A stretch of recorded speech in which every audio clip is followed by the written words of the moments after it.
The Treaty of Versailles was very harsh on Germany and led to the history that we know today.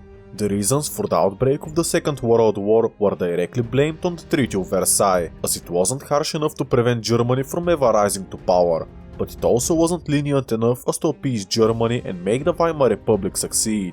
But what if the Entente decided to go a little lighter on Germany after the First World War? Would the Austrian Painter still rise to power, or would the Weimar Republic survive? Let me show you what I came up with.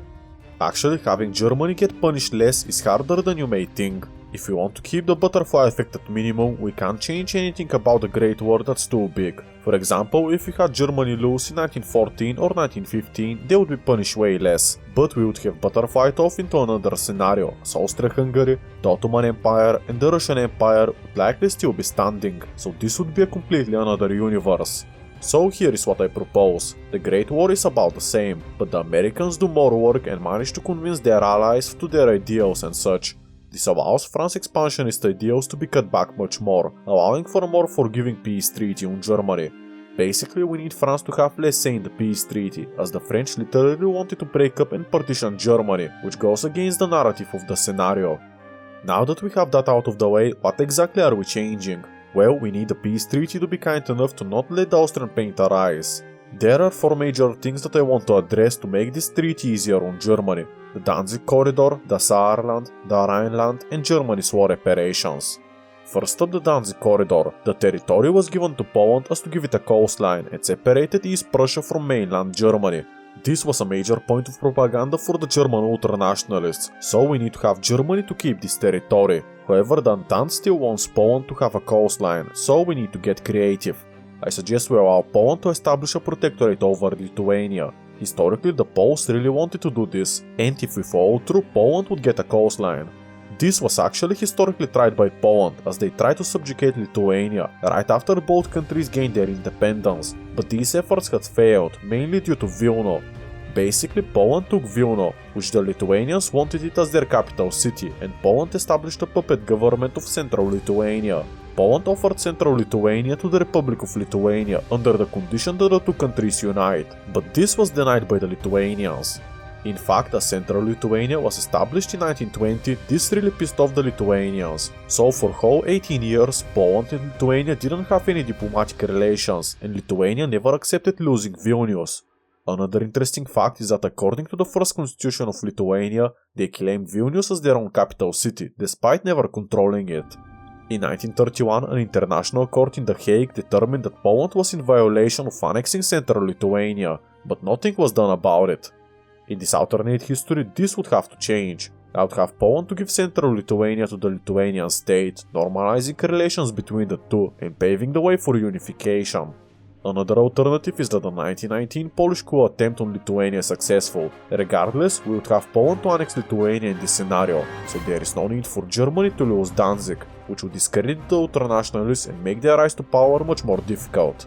Memel would likely still go to Polish Lithuania. Historically, Lithuania didn't want to take Memel and was briefly established as an independent country, being a League of Nations mandate. Historically, Lithuania offered to give up Memel to Germany in return of Poland giving Vilnius to Lithuania, but this never happened. This time Poland would control Lithuania. Despite the Lithuanians not wanting Memel, the Poles would force them to take it anyways. This is a big deal, as now Poland has access to the sea, and as I mentioned earlier, the United States of America would be more involved in this peace treaty. Under Woodrow Wilson's 14 points, point 13 stated that Poland would have a guaranteed access to the sea, but it didn't specify where, so we have not altered the treaty too much, hence why Germany can keep the Danzig corridor. Next up we have the Saarland. I think it's best to keep the Saarland around, but have a referendum occur much earlier, in the mid-1920s. Historically, France took the Saarland and promised to give them a referendum in 15 years after occupation. In this alternate history, with more US pressure, this could be 5 years instead. This allows the French to retain some leverage over Germany for a time, but ultimately Germany knows that they would eventually get it back, and much earlier than in our own timeline. In fact, they would get it before the Great Depression, which would help their economic state further. The Rhineland situation is more difficult to say. France most likely wouldn't accept removing the militarization clause to their treaty, but perhaps we can agree to set an end date. This would be far in the future, probably in the 40s, but would give Germany enough of a reason to not go crazy. Lastly, war reparations. Germany was forced to pay so much money to Entente that it took them 91 years to repay off their war debts.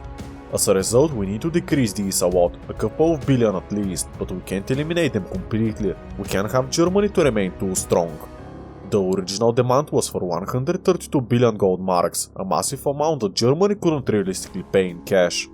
The Dawes plan helped restructure the German war reparations, allowing them to pay with raw materials as well, but it happened 6 years after the Great War and damage had already been done. The Ruhr crisis happened in 1923 and basically France and Belgium occupied the Ruhr as Germany failed to meet up delivery quotas and the French demanded that Germany pay up, leaving only when they received what they came for. The Germans had refused to back down and ordered their population that was in the occupied territory to not go to work, with the government printing money and giving it to the workers, so this made hyperinflation in the country even worse, further devastating the German economy. This issue is perhaps the most important one to tackle. In this alternate history with more US pressure, Germany is right away allowed to pay their war debts with raw materials, instead of it happening 6 years later. So, if all goes well, there is no Ruhr crisis, or it is more controversial for the French. Either way, Germany's economy will be slightly better, and the German nation is slightly less humiliated.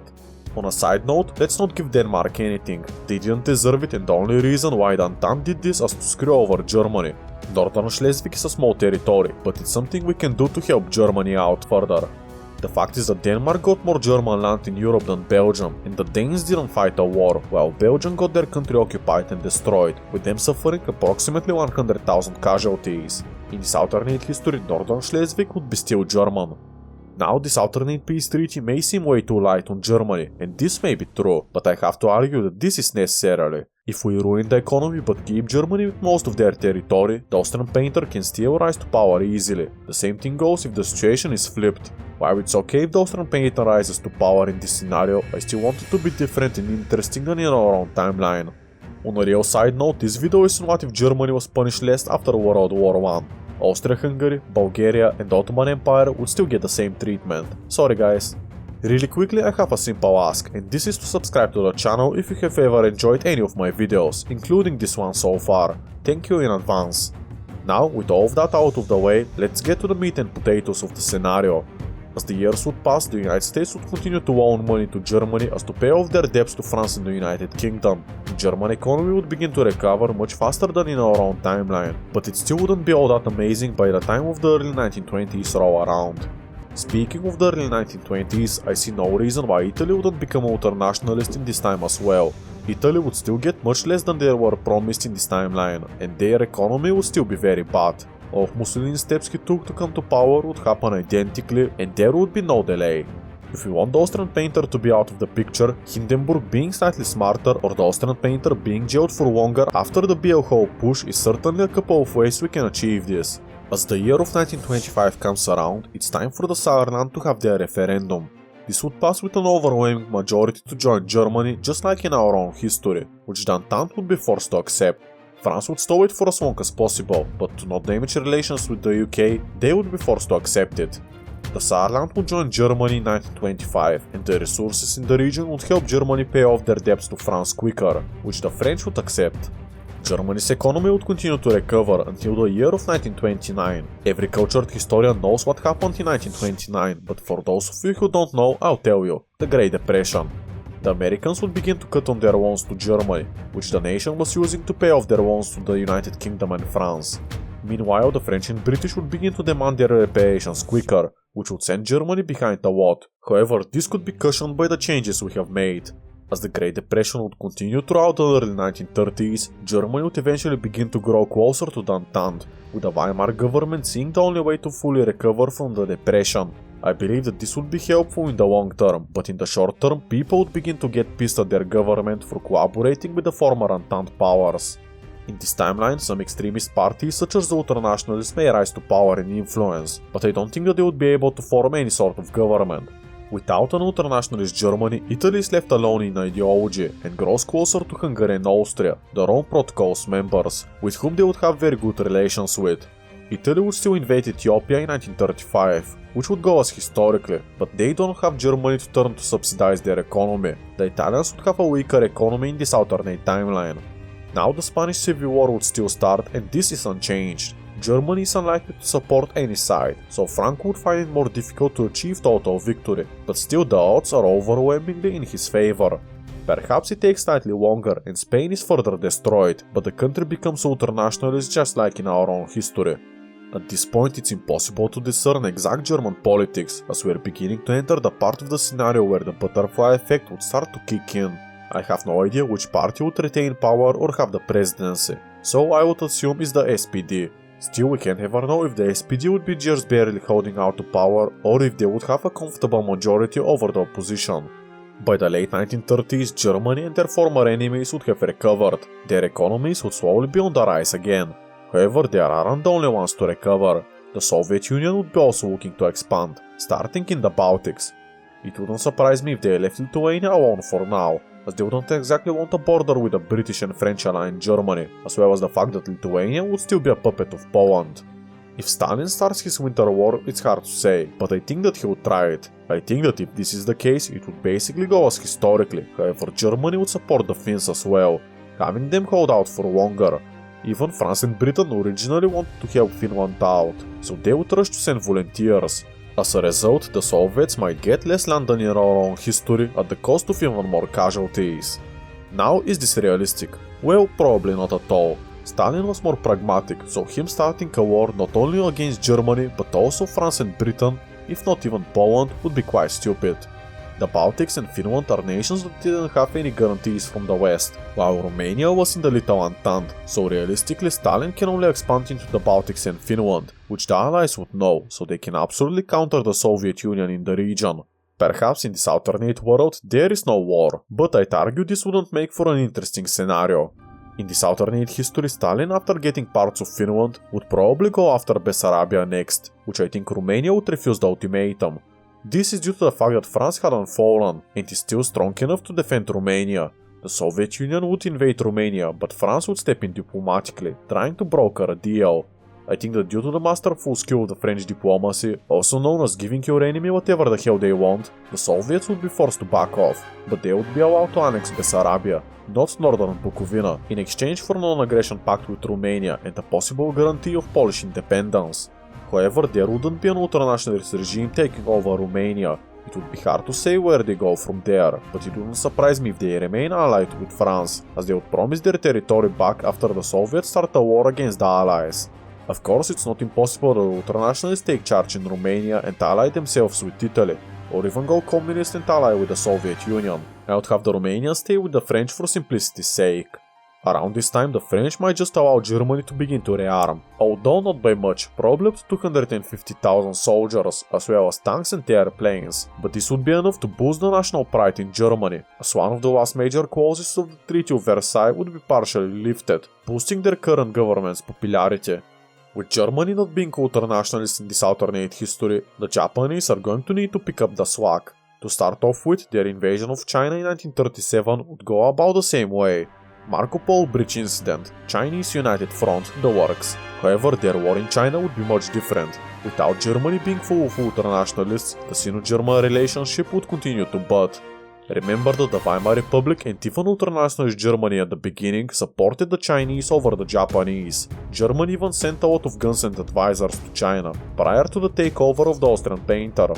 In this alternate history, Germany would begin to send volunteers and aid to protect their investments in China. Not only that, but German advisors would be sent to China for a much longer period of time before the war, so China might perform slightly better than historically. Not only that, but France may also join in supporting the Chinese, as they don't have Germany to worry about. This puts Japan in a difficult position, with China being much stronger and resisting them. Beijing and Nanjing will still fall due to geographic proximity and the fact that Japan was strong at the start, while the Chinese just paused their civil war, and some gains would be made in the north, but Japan would start losing a lot faster. This wouldn't be blazing quick like they're out of China in 1940, but their situation would begin to look very badly at the end of the decade, with Japan probably reaching its peak somewhere in the spring of 1939. I would probably come here a few years to cover what happens after 1940. By this point, Germany would have been seen as a peaceful nation and success story that everyone should follow. With their ties deepening with the former Entente and communism on the rise, it wouldn't surprise me if France finally swallowed a pinch of pride and formed a defensive pact with Germany, as well as with the United Kingdom. Poland and Romania would be de facto protected by this new alliance, and it would be used to combat the now expansionist and violent communist power. The Soviets at this time would be trying to make some new friends in the Balkans. Nations like Greece, Bulgaria and Yugoslavia would begin to be in the Soviets' interest, as they would provide nice resources and fronts to combat the Allies. However, this would mostly be in vain. Bulgaria would be more inclined to work with Italy, while Greece would much prefer to remain neutral. Yugoslavia would probably be the most successful, with their opposition problems allowing the Soviets to sneak in and cause some trouble, but it wouldn't be enough to drag Yugoslavia out of France's sphere, at least not fully. At this point it's 1941 or 1943, the United States is almost done recovering from the Great Depression. Historically, Franz Delano Roosevelt only ran for a fourth term due to the Second World War kicking off, so it's realistic to say that another candidate would come to power, most likely a Democrat like Truman. The Soviets were an expansionist power. It wouldn't surprise you that they wanted to expand. Where now is a different question. With the Chinese-Japanese war going on, they could possibly expand into Manchuria and regain Sakhalin, but I don't think that they would want to fight another war that would be so much difficult to supply. While it would be in their best interest to secure Manchuria for the communists, it would become a lesser concern as the Allies would begin to build up Europe. Influencing Scandinavia would be another option, but after the Winter War it would be rather hard to achieve. Iran or Afghanistan isn't a terrible idea, but this would just give them a larger border with Britain. I could see the Soviets possibly engaging in a border conflict with Iran, and possibly occupying some territories as to secure better trade, to which the British would respond by basically doing the exact same thing as to keep up the balance of power in the Middle East. Turkey would be the most ideal, as the Soviets would stand strong to gain economically, but the terrain and Turkey's political ties with the Allies would stop them from expanding there. The Soviets would have one major goal, however, and this would be Poland. Sure, they signed a guarantee of independence, and sure, the Allies technically said that they would defend Poland, but so far the Allies haven't followed in any of their threats, right? Using their influence in Lithuania, the Soviets would invest in a revolt against the puppet government that Poland had installed. This would spread like wildfire. Within a few weeks, it wouldn't surprise me if a socialist Lithuania was proclaimed, and Poland annexed the remnants of the Lithuanian puppet state. Polish troops would begin to enter Lithuania, determined to pacify it. The Soviets, however, would demand that Poland retreat out of Vilna and cede it to Lithuania, as well as giving the Lithuanians their independence. Poland would refuse these demands, launching an invasion of the nation. The Allies wouldn't intervene just yet, but Germany would probably begin to rearm much more. After a few more days, it wouldn't surprise me when the Soviet Union sent more troops into Lithuania, wiping up some Polish resistance in a matter of days. With Lithuania effectively overrun by the Red Army and the Allies not yet doing anything, the Soviets would push their luck. They would send a list of demands to Poland, which would include Lithuania gaining their independence as well as Vilnius, as well as total Soviet annexation of Belarusian and Ukrainian territories. This would obviously be refused by the Polish side, and Poland would go to the Allies to discuss possible intervention. Before the Allies could decide, the Soviet Union would launch an invasion of Poland. This would likely happen over some border incident, likely in Lithuania, with some Red Army soldiers accidentally attacking core Polish positions. I think the Allies, with Germany, would outright declare war on the Soviet Union a few days after the attack is possible, preparing to fully mobilize their armies. By now Poland would have mobilized, but this would be too late. The Soviets would have already occupied the eastern portions of their nation, and would be open to negotiations. They wouldn't be taken lightly, so the Second World War would officially begin. Stalin would try to take advantage of the situation as much as possible, pushing into East Prussia and going towards Warsaw.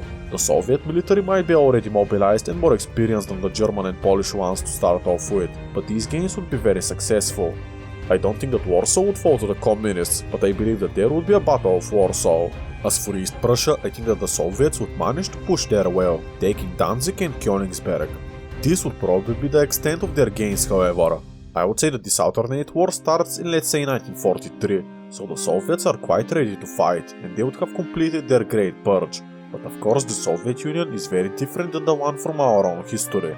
There is no Lend-Lease, which some historians claim was vital for the Soviets during our timeline, so the Soviets wouldn't be as strong as you may imagine. Let's take a look at the Balkans real quick. Italy and their allies in Austria, Hungary and possibly Bulgaria would use the time to invade Bulgaria and Yugoslavia. With France distracted, Yugoslavia would go undefended. After 2 or 3 months, Yugoslavia would capitulate. Bulgaria would annex Macedonia, while Hungary would gain Vojvodina and West Banat. Italy would fully annex Albania, Kosovo, Albania and Macedonia, Montenegro, Dalmatia, as well as portions of Slovenia and Bosnia. The rest of Slovenia would go to Austria. The remnants of Yugoslavia would become an Italian puppet state. The Rome Protocols would try to lie low after this, with future targets possibly being Czechoslovakia or more likely Greece. However, for now they would be just consolidating their gains and draft up plans for future invasions. Now, is this plausible? Well, Italy said themselves that they would be ready to fight a war in 1943, so they would have to defeat Yugoslavia, which is fighting on almost all fronts, and the country is an ethnic mess, so I'd say that the Rome Protocols winning isn't too insane at all. The thing that makes this scenario difficult is that Czechoslovakia and Romania may intervene. Now back to the main show. By the start of 1943, the Soviets would be pushed out of Warsaw into East Prussia, with Germany and Poland now fully mobilized, as well as British and French troops arriving to the front. Germany would manage to push the Soviets back to Lithuania, retaking Memel. Lviv would be retaken by the Polish army around the same time. While this looks bad for the Soviet Union, it would only get worse. The Finnish would use the time to launch their continuation war against the Soviet Union. Not only that, but if the Soviets had invaded Iran as I previously mentioned, it wouldn't surprise me if the British forced the Iranians to mobilize and kick them out, with British bombers hitting the Baku oil fields and other major producing oil regions. When it seems like the Allies are doing well, Romania would probably join in the hope of regaining Bessarabia. The Soviet Union are, as the younger generation would put it, cooked. The Baltics would most likely begin to revolt under their new Soviet rulers, as they were annexed unwillingly. I give the Soviets until 1946, a total length of 4 years of fighting.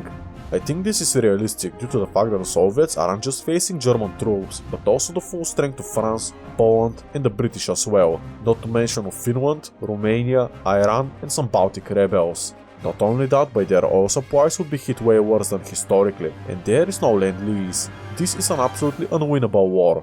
While I don't expect the Allies to reach Moscow, I think that some less harsh terms for what the Germans demanded would be accepted by the Soviet Union. On the contrary, maybe Stalin decides to never surrender, but with no hope in sight, the Soviet Union would be eventually defeated. Russia would still exist, just be very crippled. Let's start with the easy stuff. The Caucasus nations would be given freedom, including Chechnya as well. Why? Because I said so. This would limit Russia's influence over the oil in the region, as well as provide the Allies with more cheap oil.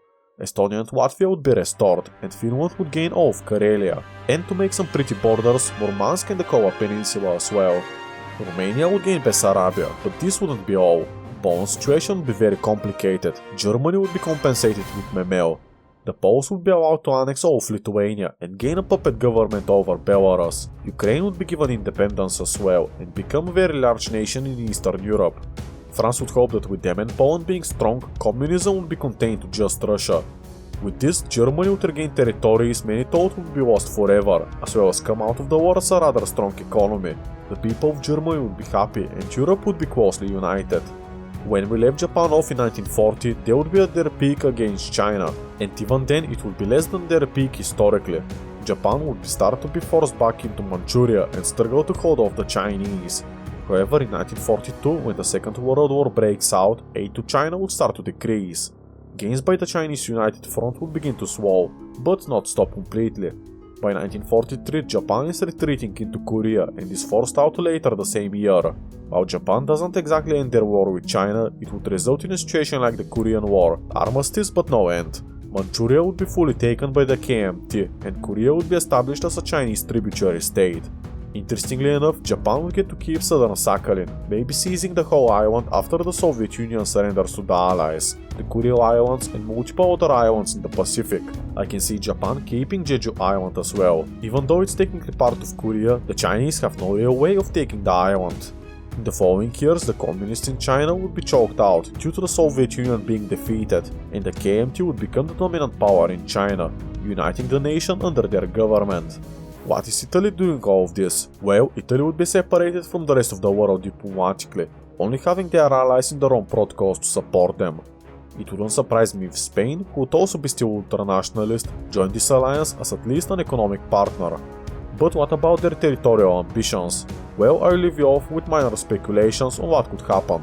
Near the end of the Second World War, probably like 1945, Hungary and Austria would demand territories from Czechoslovakia, much like Germany did in our own timeline. France would reluctantly hold a conference in Prague, where the Rome Protocols would be given basically whatever they want, as the French don't want to open up another front they have to fight. The Czechs would try to resist, but fail to do anything meaningful. Poland would also regain Zaolzie around this time, further weakening Czechoslovakia.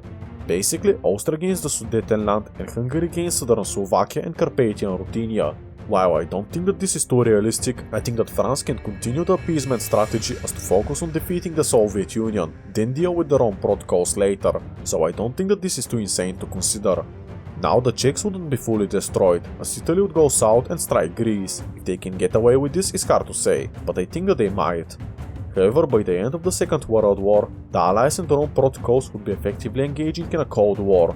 Nations like the United States would back the Allies, while the Rome Protocols would sign a deal with the devil and start buddying with the remnants of the Soviet Union. Perhaps a war would break out over the rest of Czechoslovakia, or maybe we would have peace for our time, who's to say.